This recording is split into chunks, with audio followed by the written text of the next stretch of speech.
ইদারিং নিজের জন্য বড্ডই মায়া হয় আমার। সুন্দর ফুলের মতো জীবনকে আমি কত অযত্নে অনায়াসে নিজের হাতে নষ্ট করে ফেলেছি।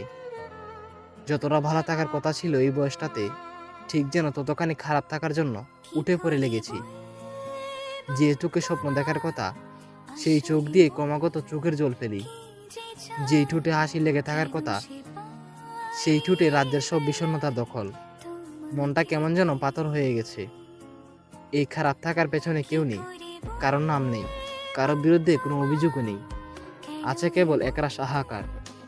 কারোর সাথে মন খুলে কথা বলতে না পারার দুঃখ, কারোর সাথে সুখ দুঃখ ভাগাভাগি করতে না পারার দূরত্ব, কাউকে দুদণ্ড জড়িয়ে ধরে নিজেকে শান্ত করার মানুষের অভাব, কারো কাঁধে মাথা এলিয়ে দিয়ে দুঃখে বলতে না পারার বিলাসিতা, কারো হাত থেকে ফুল আশা করার শৌখিনতা।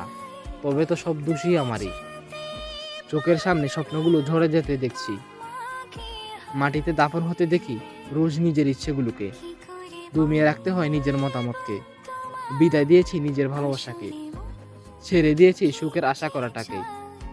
তবুও মনের কোথাও থেকে চিৎকার বেরিয়ে আসতে চায়, আমি ভালো নেই।